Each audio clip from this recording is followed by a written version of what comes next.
यानी कि आपके ऊपर डिपेंड करता है कि आप कैसा रिजल्ट चाहते हैं, Yes. वैसा इसको बना सकते हैं। बड़ी आसानी से बना सकते है मतलब जैसा हम रिजल्ट चाहेंगे वैसा इसको बना सकते हैं। हैं। हम ये भी चाह सकते हैं कि भाई मुझको उस वाले इलाके से हारना है, हाँ वो भी बना सकते हैं। वो भी बना सकते हैं। हाँ वाह, नंबर 2 यानी जीतने का भी बना सकते हो, हारने का भी बना नंबर सकते 2 हो। कौन आएगा? नंबर वो भी बना सकते हैं। और नंबर 1 मेरे इसको पास आना है, नंबर नंबर 2 2 इसको आना है। बल्कि अगर मैं इसके एडवांस लेवल में जाऊं,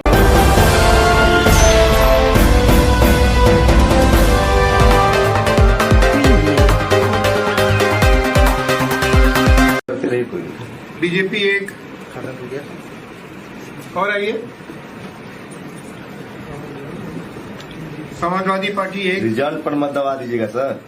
हाँ बीएसपी एक और आइए, रुको आम आदमी पार्टी एक और आइए, बीएसपी एक, क्या कहता है थोड़ा बीएसपी एक, आइए आइए भाई, आईएनसी कांग्रेस एक, खाता खुला, आइए, बीएसपी एक और आइए, आम आदमी पार्टी एक और आइए, ठीक है। बीएसपी एक, ठीक है, एक और आइए, एक और आइए, आ जाइए। 3000 आम आदमी क्षमता है पार्टी इसकी वोटिंग मशीन की, ठीक है, बहुत क्षमता। 3000 की कैपेसिटी है। हाँ। आ जाइए आप यहाँ दवाइए, आप दवाइए, बीएसपी एक और किसी को वोट हाँ दीजिए, अभी समय है, चलिए बीएसपी एक और दवाइए, बीजेपी को एक और वोट मिला और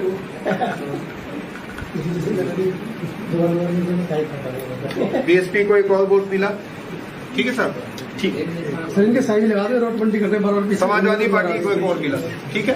मजाक मत। टाइम अब ओवर हो गया वोटिंग का, टाइम ओवर हो गया वोटिंग का, और अभी देखिए कितना वोट पड़ा है, दे दीजिए। एक बार एक काम करते हैं, अब हमारी वोटिंग बिल्कुल फिनिश हो गई है। अब हम इस मशीन को पहले तो ये काउंट करके बता दीजिए हाँ, कि इसको काउंट वो तो रखा हुआ है सर, लेकिन मशीन तो काउंट करता नहीं ना उस समय, तो मशीन चला जाता है। तो काउंट मशीन उस टाइम काउंट नहीं, लेकिन हम लोग अभी काउंट करके रख ले, अपने उसमें कर ले, नहीं, एक काम पेपर करते हैं, पहले हम मशीन को ऑफ करके रख देते हैं। ठीक है, ठीक है, यानी वोटिंग हो गई। हाँ, वोटिंग अब हो गई। हम मशीन लोग जा रहा है उसमें रूम में, हाँ, स्ट्रांग अब रूम में। मशीन को हम लोग ऑफ कर रहे हैं। देखिए मशीन को मैं यहाँ से ऑफ कर रहा हूँ।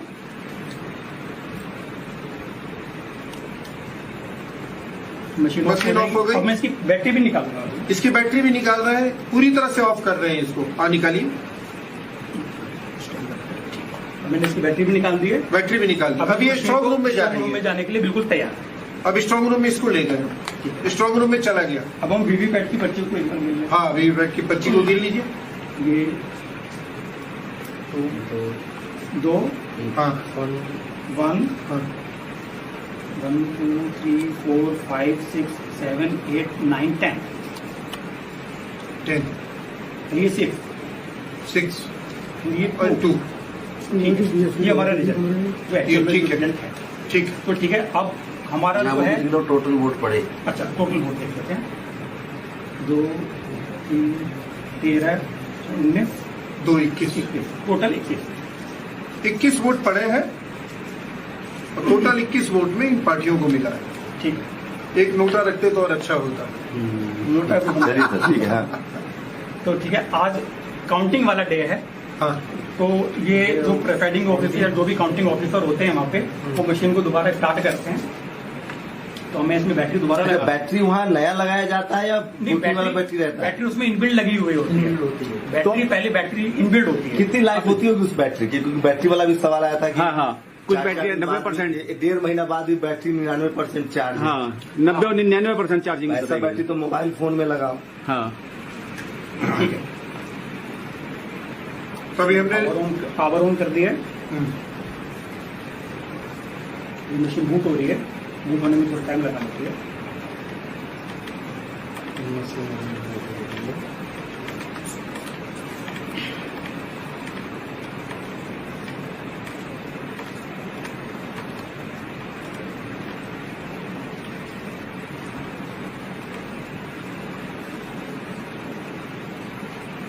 ठीक है, मशीन स्टार्ट हो चुकी है। मशीन स्टार्ट हो चुकी है, अब काउंटिंग हो रही है। मशीन के फाइनल काउंटिंग। मशीन के ऊपर एक मैसेज आ रहा है, press button T for result. ठीक है, अब हम रिजल्ट का बटन प्रेस करेंगे और फिर हम इसका रिजल्ट देखेंगे फाइनली क्या डिस्प्ले कर रहा है। रिजल्ट का बटन प्रेस करूँ? हाँ, रिजल्ट का देखिए, अब रिजल्ट का बटन दबा रहे हैं ये, अभी काउंटिंग हो गई फाइनल एक तरह से, अब ये दबा रहे हैं रिजल्ट का बटन। हाँ जी, अब आप वोटिंग देखिए क्या है, इसमें क्या रिजल्ट शो हो रहा है। अब देखिए इसमें वोट क्या आ रहा है। BJP 10, BJP 10, Congress 1, Congress 1, BSP 2, आप 6, एसपी 2।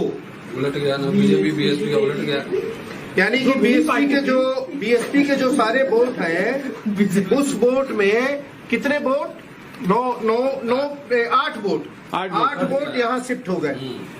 ईवीएम जब दोबारा चालू हुआ, रिजल्ट के लिए खोला गया इसको, तो ये बीएसपी, एक बार आप ईवीएम को सब कैमरा मोबाइल के पास लेके दिखा दीजिए। बीएसपी को 10 वोट मिले थे, हाँ, ईवीएम को दिखाइए। ऊपर आ गए, और बीजेपी को जो 2 वोट मिले थे हाँ, वो दिखा रहा है, ईवीएम ही दिखा रहे हैं हम लोग। ये देखिए, जब ईवीएम खुला है तो वीवीपैट में एक सेकंड सर, इधर सामने और तक क्लोज लाइए और क्लोज। ये देखिए, जब वोटिंग हुई थी, वीवीपैट का पहले रिजल्ट दिखा दे रहे हैं। वीवीपैट का रिजल्ट है बीजेपी 2, आईएनसी 1, बीएसपी 10, आप 6, सपा 2। और जब ईवीएम खुला है, यही ईवीएम, बीजेपी तो 10 बीजेपी को चला गया है, एक कांग्रेस, हाथ हटाइए ना सर थोड़ा, हाँ, एक कांग्रेस को 1 गया है, बीएसपी को 2, आपको 6, आपको 6, और समाजवादी पार्टी को 2। समाजवादी पार्टी और आप वाला ठीक है। हाँ, ज्यादा जो वोट गया है वो चला गया एक बीजेपी के जो, पास। इसका मतलब ये हुआ कि जो विनिंग पार्टी है उसका वोट स्वैप हो गया। वो बीजेपी के पक्ष में शिफ्ट कर गया, यानी कि स्वैप कर गया। अब बताएंगे जो डेमो दे रहे हैं कि ये चला गया। ठीक है सर, ये हो गया। अब बताएंगे जो डेमो दे रहे हैं कि ये कैसे हुआ। हाँ जी, सीरियल में जब अब ये बताइए, ये चमत्कार हुआ कैसे? बताते हैं सर। एक्चुअली जैसे जैसे टेक्नोलॉजी एडवांस हो रही है और वैसे वैसे टेक्नोलॉजी का दुरुपयोग होने के चांसेस भी बढ़ रहे हैं। अगर टेक्नोलॉजी एक अच्छी चीज के लिए बनी है तो उसका दुरुपयोग इतनी बुरी तरीके से हो सकता है कि वो डिस्ट्रक्टिव हो सकता है। जैसे फॉर एग्जांपल, अगर हम परमाणु ऊर्जा का देखें, अगर हम परमाणु ऊर्जा को यूज करें तो उसका एटम बम भी बन सकता है और उसका पावर न्यूक्लियर रिएक्टर भी बन सकता है। तो जैसे जैसे टेक्नोलॉजी एडवांस होती जा रही है, वैसे वैसे इस टेक्नोलॉजी के अंदर तो फ्रॉड के जो चांसेस हैं वो इतने ज्यादा सीवियर और इतने ज्यादा खतरनाक है कि आम आदमी उसको नहीं पहचान पाएगा किसी भी कंडीशन में। इलेक्शन कमीशन जो कहता है कि उनकी जो मशीन है कि वो मशीन हैक नहीं हो सकती, कहने मात्र से ये चीज प्रूव नहीं हो सकती है कि अगर कोई व्यक्ति कोई व्यक्ति विशेष या कोई संगठन को ये बोल सकता है कि इलेक्ट्रॉनिक की जो चीज है वो बायस तरीके से काम नहीं कर सकती, ये बात कथन बिल्कुल सत्य नहीं है। अगर हम इलेक्ट्रॉनिक्स और टेक्नोलॉजी करते हैं वो बात वो बिल्कुल अवैज्ञानिक है, क्योंकि जो इलेक्ट्रॉनिक्स का जो डिवाइस होता है उसके अंदर जो कंपोनेंट्स होते हैं, हम उसको किसी भी तरीके से सॉफ्टवेयर के थ्रू या फिर हार्ड कोड करके हम उसको किसी भी तरीके से अपने मन मर्जी के अकॉर्डिंग उस पर काम करा सकते हैं। वही काम मैंने छोटी सी मशीन के अंदर किया। एक्चुअली मैं वैज्ञानिक हूँ, मेरे को इलेक्शन वगैरह से कोई लेना देना नहीं है, लेकिन जब इलेक्शन के अंदर जब टेक्नोलॉजी घुस गई है तो हम लोगों के भी कान खड़े हो गए कि भाई जब इलेक्शन में टेक्नोलॉजी घुस गई है और टेक्नोलॉजी का इस तरीके से दुरुपयोग हो सकता है, मैं ये नहीं कह रहा हूं कि दुरुपयोग हुआ है, लेकिन दुरुपयोग होने के पूरे चांसेस होते हैं। इलेक्शन कमीशन कहता है कि जो उनकी वोटिंग मशीन है उसके अंदर आरटीसी होता है। आरटीसी का मतलब होता है रियल टाइम क्लॉक। जो रियल टाइम क्लॉक होता है वो मशीन के अंदर एक क्लॉक चलती रहती है, जो आपके मोबाइल फोन में जो टाइम आता है वो बिल्कुल सेम टाइम हमारे इस वोटिंग मशीन के अंदर भी चलता रहता है। इससे मशीन ये डिसीजन ले सकती है कि कब तो मॉक टेस्ट हो रहा है और कब फाइनल वोटिंग हो रही है। इस मशीन के अंदर जो लॉजिक चल रहा है वो यही है कि पहले इस मशीन को पता हो जाता है कि अभी वोटिंग का टाइम नहीं है, अभी मॉक चल रहा है, मेरे को बिल्कुल ठीक काम करना है, तो मशीन आपको बिल्कुल ठीक काम करके दिखाएगी। अगर आप इसके ऊपर 10 मॉक करा दीजिए, 50 मॉक करा दीजिए, वो बिल्कुल ठीक आपको रिजल्ट दिखाएगी। और जैसा हम बटन दबा रहे थे तो वोटर को दिख रहा था कि उसका वोट बिल्कुल सही दिशा पे जा रहा है, क्योंकि हम जिस पार्टी का बटन दबा रहे थे वही पार्टी का इसमें वोटिंग जो डिस्प्ले दिख रहा था वो दिख रहा था। और जब हमने मॉक का रिजल्ट देखा वो भी बिल्कुल ठीक आ रहा था। लेकिन जब हमने फाइनल वोटिंग की और फाइनल वोटिंग करने के बाद मशीन को पावर ऑफ करके रख दिया, इसकी बैटरी भी निकाल के रख दी, और उसके बाद जो, क्योंकि सर देखिए इसमें क्या है किसी भी इलेक्ट्रॉनिक मशीन को टेस्ट करने के लिए हम उसके आउटपुट को इनपुट से वेरीफाई करते हैं। किसी भी मशीन को अगर टेस्ट करना हो तो उसके आउटपुट को उसके इनपुट से वेरीफाई करते हैं। लेकिन इलेक्शन में क्या होता है कि हम सिर्फ आउटपुट देखते हैं, इनपुट नहीं देखते। इनपुट गोपनीय होता है, इनपुट गोपनीय होता है। जो भी मतदाता होता है वो अपना इनपुट देता है। इनपुट क्या होता है मशीन में? इनपुट होता है बटन दबाना, मशीन का बटन दबाना इनपुट है, और जो आउटपुट होगा वो होता है ये हमारा रिजल्ट दिखना डिस्प्ले पे, वो आउटपुट होता है। दुर्भाग्यवश जो हमारा मतदान जो होता है उसमें हम सिर्फ आउटपुट देखते हैं, इनपुट को कोई नहीं देख सकता क्योंकि वो गोपनीय होता है। और गोपनीय होने के कारण हम इसको किसी भी एंगल से वेरीफाई नहीं कर पाएंगे।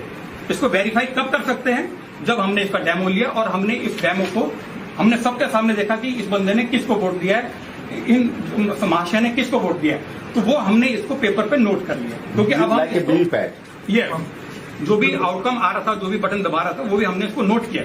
नोट करने के बाद फिर हमने इस मशीन को बंद किया। बंद करने के बाद जब हम काउंटिंग वाले डे पे मशीन को दोबारा ऑन किया, रिजल्ट देखा तो रिजल्ट बहुत ही चौंकाने वाला था। मशीन को कैसे पता चला कि भाई आज काउंटिंग का डे है? आप जब इस सर्किट में देखेंगे, फिर देखिए ये मशीन जो मैंने टेक्नोलॉजी बनाई है, एक छोटे से गांव में मैंने बैठ के बनाया और मैंने इसको 10 या 15 दिन में बैठ के बना दिया था। जहां पर इलेक्शन कमीशन में जहां पर भी ये टेक्नोलॉजी डेवलप होती है, वहां पर पूरी इंजीनियर्स की पूरी टीम लगी हुई होती है। एक से एक धांसू वहां पर इंजीनियर्स होते हैं और वहां पे मशीन का जो एल्गोरिथम होता है, क्योंकि जो सॉफ्टवेयर जो होता है एक तरह की कथा होती है। कंप्यूटर भाषा में जो सॉफ्टवेयर होता है एक तरह की कथा होती है कि भाई ये बटन दबाएगा, रिजल्ट कहां पर जाएगा। रिजल्ट जाने के बाद जब वो फाइनल में जब रिजल्ट देखेगा तो पहले वो डेट भी चेक कर लेगा। कोडिंग बोलते हैं जिसको सॉफ्टवेयर की कोडिंग बोलते हैं। और जो कोडिंग जो होती है वो कंप्यूटर भाषा में काफी सारी कोडिंग की लैंग्वेजेज होती है, जैसे जावा होती है, सी होती है, .NET होती है, काफी सारी कंप्यूटर लैंग्वेज होती है। दुर्भाग्यवश हमारा जो मतदाता है वो टेक्नोलॉजी का टी भी नहीं जानता। हमारा वोटर बिल्कुल नहीं जानता। हमारा जो वोटर होता है उसको खाली इस बात पे मतलब होता है कि मैंने बटन दबाया, भाई पर्ची दिख गया, मेरा वोट बिल्कुल ठीक दिखा, फिर चला गया। लेकिन फाइनली वो वोट कहां पर जाके स्टोर होता है मेमोरी के अंदर, उसको वो कोई नहीं देख सकता। और दूसरी बड़ी बात, ये जो इलेक्ट्रिक वोटिंग मशीन होती है, जो इसका डेटा होता है वो डिजिटल डेटा होता है। आप उसको वेरीफाई काउंट नहीं कर सकते हो, that is not a physical object. लेकिन जो बैलेट पेपर होता है that is a physical object. You can count that paper so many times and the result will be same. अगर आपने उस मत पेटी को 1000 बार भी आप उसके पर्चियों को गिनोगे तो 1000 बार भी अगर उसमें 800 वोट डला हुआ है तो उसमें 800 ही शो करेगा। लेकिन जो ये इलेक्ट्रॉनिक जो सिस्टम है, इसका जो डेटा होता है वो बाइनरी फॉर्म में होता है। आम आदमी तो बात छोड़ो, उसमें जो इंजीनियर होता है वो भी नहीं गिन पाएगा, क्योंकि जो डेटा होता है वो बाइनरी फॉर्म में होता है। बाइनरी फॉर्म में खाली उसको कंप्यूटर ही रीड कर सकता है, आम आदमी या इंजीनियर भी उसको रीड नहीं कर पाएगा। ठीक है। दूसरी बात, अब मैंने आपको बताया था कि ये जो इलेक्ट्रॉनिक जो सर्किट है इसमें एक आरटीसी मॉड्यूल होता है जो सबसे खतरनाक है। वही बताता है कि कौन सा है वो, कौन सा? देखिए ये मशीन में एक छोटी सी चिप लगी हुई है। हाँ। इसके अंदर क्लॉक चलती रहती है। हाँ। और इसके अंदर खुद इनबिल्ट इसकी खुद की बैटरी होती है। अच्छा। अगर मैं इस बैटरी को निकाल भी देता हूं तो आप इसमें देखिए एक छोटा सा सेल लगा हुआ है, छोटा सा सेल लगा हुआ है। ये जो आरटीसी मॉड्यूल होता है ये सभी डेस्कटॉप में होता है। सभी जितने भी इलेक्ट्रॉनिक डिवाइस जो तारीख पे रियल टाइम में काम करते हैं उसका सभी पे लगा हुआ होता है। तो बस ये छोटा सा लॉजिक वाला मैंने जो बनाया ये प्रूव करने के लिए कि भाई जो इलेक्ट्रॉनिक्स है, ये जो सॉफ्टवेयर का जो ये भी एक तरह का इलेक्ट्रॉनिक का यंत्र है, हम इसको जैसे प्रोग्राम कर देंगे ये वैसे काम करेगा। यानी कि आपके ऊपर डिपेंड करता है कि आप कैसा रिजल्ट चाहते हैं। Yes. वैसा इसको बना सकते हैं। बड़ी आसानी से बना सकते है, मतलब जैसा हम रिजल्ट चाहेंगे वैसा इसको बना सकते हैं। हम ये भी चाह सकते हैं कि भाई मुझको उस वाले इलाके से हारना है, हाँ, वो भी बना सकते हैं। वो भी बना सकते हैं। हाँ, वाह। नंबर 2 यानी जीतने का भी बना सकते हो, हारने का भी बना नंबर 2 सकते हो। कौन आएगा? नंबर वो भी बना सकते हैं। और नंबर 1 मेरे किसको पास आना है, नंबर नंबर 2 2 इसको आना है। बल्कि अगर मैं इसके एडवांस लेवल में जाऊं तो मैं 100 मीटर दूर बैठ के अपने मोबाइल पे ये देख सकता हूं रियल टाइम में कि एक पार्टी को कितने वोट डल रहे हैं।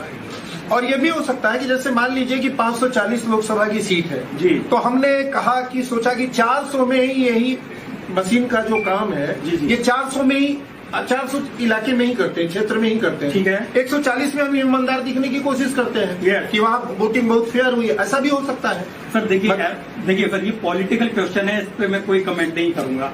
मैं सिर्फ I will only answer on the technical question. हाँ हाँ, आप टेक्निकली कुछ भी पूछिए, वो नहीं, रणनीति क्या मतलब होती है। सर ये जो ईवीएम आपने बनाई है, जो ईवीएम से मतदान होता है, इनमें सेम सिमिलर रहेगी। नहीं, ये अभी आपने इसमें बीजेपी को जिता रखा है, जो आपने ईवीएम बना रखा एक्चुअली है। क्या है कि अभी मैं किसी भी पार्टी को इसमें जिता सकते हैं, जरूरी नहीं बीजेपी को ही। अभी यहाँ पे काफी लोगों ने बोला कि सर बीजेपी जीती है तो हम बीजेपी को ही जीतना पसंद करेंगे, इसलिए इसमें जो कोडिंग हुई है वो बीजेपी के लिए कर दी है। कितना देर में कोडिंग बदल के आप बीएसपी को जिता देंगे इस ईवीएम? 5 मिनट में।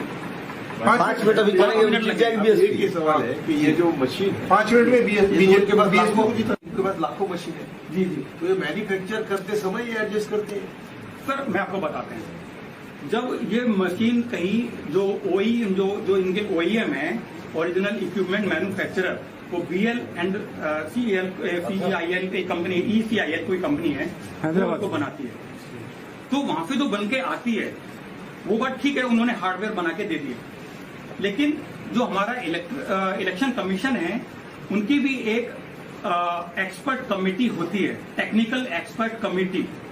जो हमारा इलेक्शन कमीशन है, उसके पास भी एक टेक्निकल एक्सपर्ट कमेटी होती है, और जो हमारा जो OEM जिससे मशीन बन के आ रही है, वो उनके ही गाइडेंस में काम करके उसका सॉफ्टवेयर डेवलप करते हैं।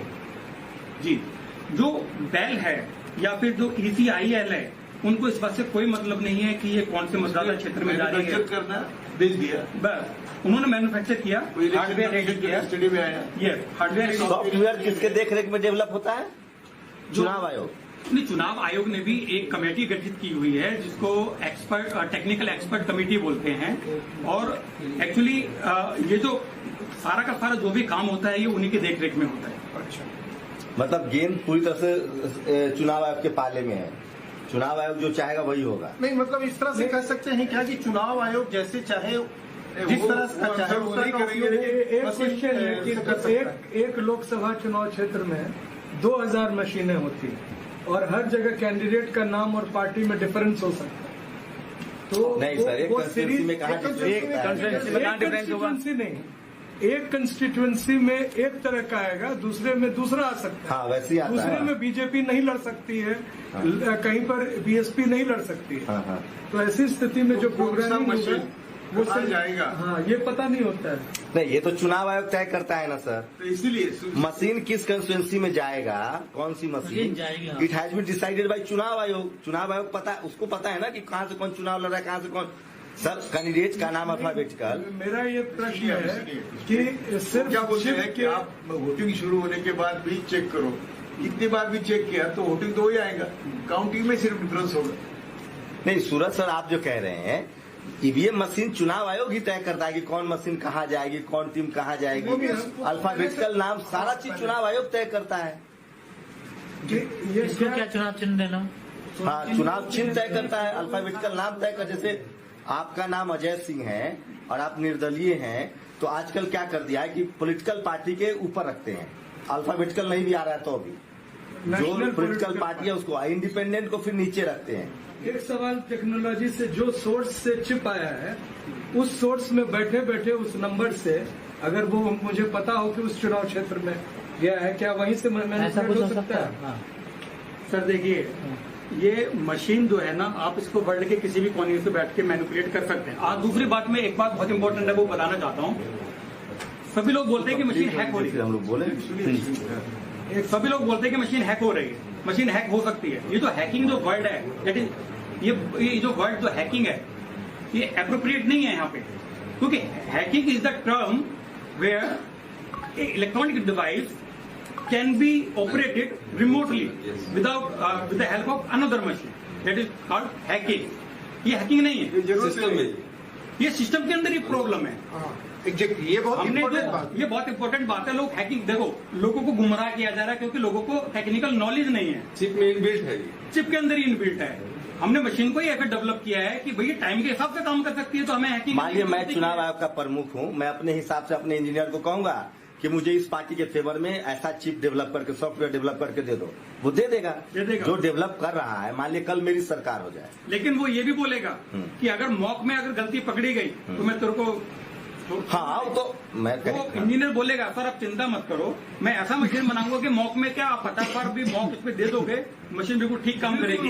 सर जो मशीन आईटीएम में हम 100 रुपया फीड करेंगे, उसको गाइड करेंगे, प्रोग्रामिंग करेंगे, 1000 का नोट फेंकना, तो ईवीएम की थोड़ी गलती हो, तो हम फिट करके आए हैं। नहीं कह रहा हूँ कि हम लोग को जो बात कहनी है, इसका मकसद क्या था हम लोग अपने अपने स्टेटमेंट दे दिए।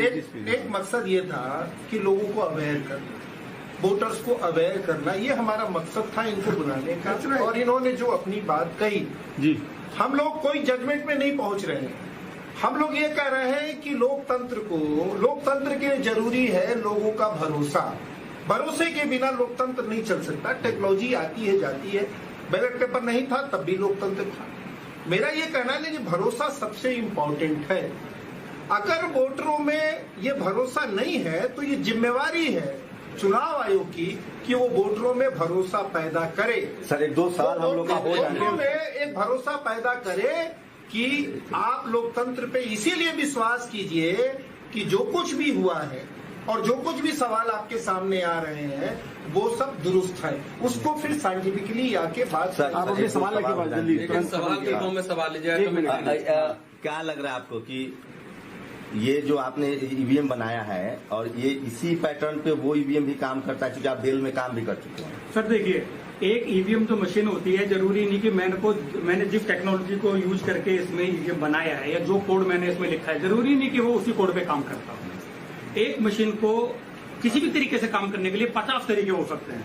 भाई एक चीज को किसी आदमी को व्यक्त करने के लिए हम 50 तरीके से जैसे बोल सकते हैं, तो उसी तरीके से इस मशीन को भी हम किसी भी तरीके से चाहे वो ठीक काम करे या गलत काम करे, हम उसको अलग अलग तरीकों से बोल सकते हैं। मतलब जो मशीन जो बनाता है वो उसका वो कंट्रोलर है, वो हाँ, उसको जैसे चाहे वैसे रिजल्ट निकाल सकता है। जो उसकी कोडिंग करता है वही एक बात बताइए, अगर कार में स्पीड हम 120 पे फिक्स कर दें, अब मीटर लगा दे 160 का, तो 160 पे चलेगी गाड़ी? नहीं चलेगी ना। प्रोग्रामिंग होता है ना, टेक्नोलॉजी कॉमन सेंस हम कह रहे हैं। I am not a scientist, I am historian. उनके सबके व्यू तो मुझे लगता है कि वो सब प्रोग्रामिंग का मसला है। मेरा निवेदन था कि यहाँ जो बैठे हैं उनसे व्यूज हमारे बीच जो समाज कल्याण मंत्री राजेंद्र पाल गौतम जी, अभी आपके सामने जो ईवीएम मशीन का डेमो किया गया है, तो इस बारे में क्या कहना चाहेंगे? अभी जो आपके सामने हकीकत डेमो हुआ है। मैं इसको ईयरफोन दे दीजिए दादा। कोई नहीं, उधर रखो। मैं सच में इससे बहुत ज्यादा चिंतित हूँ। हम लोग बार बार कह रहे हैं कि ईवीएम में गड़बड़ हो सकती है जी। सौरभ भारद्वाज जी ने विधानसभा के अंदर बाकायदा करके दिखाया और आज आपने भी इसको करके दिखाया। मैं ये कहना चाहता हूँ कि एक आम व्यक्ति को प्रजातंत्र में कम से कम ये भरोसा देने की जिम्मेदारी इलेक्शन कमीशन ऑफ इंडिया की है कि उसको ये भरोसा होना चाहिए वो जिस भी पार्टी को वोट देना चाहता है उसका वोट उसी पार्टी को जा रहा है। आज इसको देख के ऐसा लग रहा है कि इससे ईवीएम से लोगों का भरोसा उठ जाएगा और कोई भी मतलब पार्टी का अध्यक्ष अगर ये कह रहा है हम 300 प्लस सीट लाएंगे और बड़े कॉन्फिडेंस के साथ कह रहा है और उसके बाद उतना ही रिजल्ट आता है जितना बोला जा रहा है जी जी, तो इससे उस बात को और भी ज्यादा बल मिलता है। और तीसरा बल इसलिए भी मिलता है, जब भी चुनाव होते आए हैं रिजल्ट आने के बाद देश में एक अजीब खुशी का माहौल होता है। इस बार पहली बार ऐसा हुआ है कि देश में रिजल्ट आने के बाद मातम सा देखने को मिल रहा है, लोगों के चेहरे पे कोई खुशी नहीं है। और तो और जिस पार्टी ने चुनाव जीता है उस पार्टी के चेहरे पे भी वो खुशी नजर नहीं आ रही है। तो इससे संदेह पैदा हो रहा है। हम माननीय इलेक्शन कमीशन ऑफ इंडिया से निवेदन करना चाहते हैं कि आप जनता का भरोसा वापस लाइए। जनता का भरोसा इससे उठ रहा है ईवीएम से, आप बैलेट पेपर वापस लाइए और आगे के भविष्य के चुनाव बैलेट पेपर से कराइए। क्योंकि जो भारत से कई गुना ज्यादा डेवलप्ड कंट्रीज हैं जिन्होंने इस तरह की मशीनों को बनाया है वो भी इन ईवीएम पे भरोसा नहीं करते। उन्होंने अपनी ईवीएम को हटा के बैलेट पेपर को वहां पे वापस लेके आए हैं। और यहाँ तक कि जर्मनी में तो केवल 2 वोटर कोड गए और 2 वोटर को भी भरोसा वापस देने के लिए उन्होंने बैलेट पेपर वहां कंपलसरी कर दिया और ईवीएम को हटा दिया। लेकिन मंत्री जी 8 तारीख को हम लोग एक सांकेतिक कैंडल मार्च निकाल रहे हैं दिल्ली यूनिवर्सिटी के अंदर शाम को लगभग 6 बजे। और बाकी पूरे देश में हमने सबसे आह्वान किया है कि सब लोग अपने अपने बैनर तले अपनी बैनर के माध्यम से इसी तरह कैंडल मार्च निकालें ताकि कम से कम एक आवाज बुलंद हो और इलेक्शन कमीशन के कानून तक ये बात पहुंचे कि देश में जनता प्रजातंत्र के अंदर आज ईवीएम पे भरोसा नहीं कर रही है और उन्हें ये विश्वास नहीं हो रहा है कि वो जहां वोट देना चाहते हैं वहां वोट जा रहा है। इसलिए ये आपकी जिम्मेदारी है, आप उनके विश्वास को वापस लौटाइए और उसको बैलेट पेपर से भविष्य के सारे चुनाव करवाइए। जस्टिस पाटिल पाटिल साहब, आप क्या कहना चाहेंगे? 2010 में ये तो सर अभी करंट अफेयर्स की बात करें, अभी आपसे यही बोल रहा हूँ कि ये मशीन मैनेज होता है, इसकी खोज 2010 से मोदी कर रहे हैं। उन्होंने अनुपम सराफ और नलपत उनको एडवाइजर करके बुलाया था और उन्होंने खुद लिखा है कि हम गए, हमने बताया जैसा आपने अभी बताया वैसा उन्होंने बताया। वो तो सराफ मुझे मेरे सामने आपका आधार कार्ड भी बदल सकता है, बदल देता है हमको पुणे में। वो गए थे, उन्होंने सलाह लिया, यानी मालूम हुआ कि पानी मैनेज होता है। उसके बाद सुब्रमण्यम स्वामी बोलता है 2014 में कि मशीन तो मैनेज हुआ है, लेकिन वो मोदी की वेव थी, उस मशीन से टिकट आई ये इसलिए। सुब्रमण्यम स्वामी और मैं खुद भी पिटिशनर था सुप्रीम कोर्ट में, मैंने भी पिटिशन किया था सुप्रीम कोर्ट। सुब्रमण्यम स्वामी का अलग था, मेरा अलग था, और तब सुप्रीम कोर्ट ने खुद ऑब्जर्व किया है कि ये पिटिशन, ये मशीन रिलायबल नहीं है and therefore it should be verified. वो जो वोट करता है उसको मालूम होना चाहिए कि हम किसको वोट दिया, इसलिए वो वीवीपीएटी की तरतूद करने का सुप्रीम कोर्ट ने ऑर्डर दिया था। इलेक्शन कमीशन ने खुद प्राइम मिनिस्टर को लिखने के बावजूद भी इसके लिए पैसे नहीं मिले। बाद में जब मिले तो अभी आप देख रहे हैं कि नाम भी आता है तो भी वोट दूसरे को जाता है। और ये मध्य प्रदेश के एक कलेक्टर ने दिखाया था टीवी पर कि देखो वीवीपैट भी है, वीवीपैट बटन दबाया, वीवीपैट आ गया, वो दूसरे का आता है। ये नहीं, दूसरे वीवीपैट अपने हाथ में है, उसका बीजेपी को वोट गया, लेकिन जाता है दूसरे को। ये दिखाया उधर मध्य प्रदेश में भी। तो इसका मतलब ऐसा है। दूसरी बात, तीसरी बात कि दुनिया में कोई भी ऐसा नहीं कहता कि ईवीएम डिपेंडेबल है। 191 कंट्रीज में सिर्फ 18 कंट्रीज ने ईवीएम को एक्सेप्ट किया है। जिन्होंने मैन्युफैक्चर किया उन्होंने भी नहीं कभी इसका इस्तेमाल किया। तो इसका मतलब क्या है कि मशीन मैनेज होता है। और हम थोड़े आगे जाके कहते हैं कि मैं जस्टिस कृष्णायर और जस्टिस सावंत का शिष्य हूं। उन्होंने वहां जाके इन्वेस्टिगेशन किया था। 5 साल में जितना मोदी ने झूठ किया है, 10 साल में वहां और 5 साल में यहाँ, तो ये मशीन जब मैनेज होता है तो मोदी शाह जैसे आदमी मशीन की पूजा करेंगे या मैनेज करेंगे? तो मैनेज तो किया है। इसलिए हम कहते हैं कि ये इलेक्शन नहीं है, ये फक्त ईवीएम सरकार है, ये चुनी हुई सरकार नहीं है। आपका क्या आंदोलन है? हम हमने शुरू किया है, आंदोलन शुरू किया है हमने 30 मई से 30 मई से, और मुंबई में किया। 8 जून को हम सब देश भर में कैंडल मार्च में भाग लेने वाले हैं। और कल भी मैं ईवीएम के खिलाफ में हरियाणा में जा रहा हूँ। हरियाणा में हमने मीटिंग रखी है कल। मैं देश भर में मीटिंग ले रहा हूँ। ये जो आपका जो कहना है कि हम क्यों कर रहे हैं, हमको मालूम है कि हमारे शत्रु इतना बलाढ्य है, तो भी हमको लड़ना तो हमारा काम है। जब मैंने मोदी चुन के आया तो मैंने लिखा है मेरे फेसबुक पर कि मेरे जैसे संघर्ष करने वाले को ये काम करने की संधि है। हमारा संघर्ष में जीवन है, इसलिए हम काम करते हैं, ना हमको किसी को दिखाना है। तो ये मैंने अमित शाह होम मिनिस्टर होने के बाद भी मैंने लिखा है कि यदि मैं मरा तो होम मिनिस्टर ने मारा। इसका कंक्लूजन एक ही हो सकता है, क्योंकि उन्होंने गुजरात में ऐसे लोग मारे हैं, सोहरावर्दी मारा तो प्रजापति मारा, जितने भी मारे हैं, इशरत जहां मारा, इन्होंने हुक्म दे के मारे हैं। एटीएस प्रमुख कहता है ये मुझे घर पे बुलाते थे कि इसको मारो उसको मारो। तो मैंने उनको कहा कि मैं मोदी शाह के सर्विस में नहीं हूं, मैं इंडियन पुलिस सर्विस में हूं, तो आपका मैं मानूंगा नहीं। यहां तक इनकी जो जिस हद तक जाने वाले लोग हैं, ये सत्ता पर बैठ के क्या करेंगे? तो मशीन मैनेज हुए, ये हमारा कहना है। इसके पीछे एक इम्पोर्टेंट पॉइंट है जो हाईलाइट करना चाह रहे थे, जिसका प्रोटेस्ट 8 जून को हम लोगों ने रखा है। पॉइंट ये है कि ये 21वीं सदी की बूथ कैप्चरिंग है, कि 20वीं सेंचुरी में बूथ कैप्चर करते थे लोग, और खास तौर से वैसे समय में कि जबकि दलित बहुजन थोड़ा सा वोट देने के लिए कोशिश कर रहे थे। जब से इनमें चेतना जगी है कि भाई ईवीएम की लीला तभी शुरू हुई है, जब से यहाँ के मासेस, जो दलित, बैकवर्ड्स, ट्राइबल्स, विमेन, माइनॉरिटीज के लोग बूथ पर जाके पहरुआ की तरह अपने वोट डालने के लिए जब सचेत हुए हैं, तभी से ईवीएम लीला शुरू हुई है। इसलिए इस बात को समझना है कि ये वोट की पूरी लूट है एक तरीके से। भाई आप अमेरिका, जापान, जर्मनी से टेक्नोलॉजी बोरो करते हैं, आपसे नहीं कोई बोरो करता है, आपसे चीप लेबर सिर्फ लेता है वहां की इंडस्ट्री के लिए। तो उन देशों में जब ईवीएम से इलेक्शन नहीं हो रहा है, तो इसमें अगर आप देखेंगे तो ईवीएम के समर्थक वही लोग मिलेंगे जिनके बाप और दादा बूथ लूटते थे, जिनके बाप और दादा दलित पिछड़ों को बूथ पे नहीं जाने देते थे, उनका वोट खुद ही जाके डालाते थे। इसीलिए वोट हमारा कॉन्स्टिट्यूशनल राइट है, और कॉन्स्टिट्यूशनल राइट है तो उसको देने की शैली क्या होगी, विधि क्या होगी, उस पर भी हमारा हक है। अभी ऐसा नहीं कि ये ईवीएम जो है सिर्फ एक विधि है, पोस्टल बैलेट तो आ ही रहा है ना, पोस्टल बैलेट आ रहा है, तो जब 2 विधि चल रही है तो हमको मान लो कि पूरे देश की आवाम कह रहे हैं कि हमें बैलेट पेपर से देना है वोट, तो इलेक्शन का सुप्रीम कोर्ट भी सुप्रीम नहीं है। सुप्रीम कोर्ट इस देश में अगर सुप्रीम है तो संविधान है।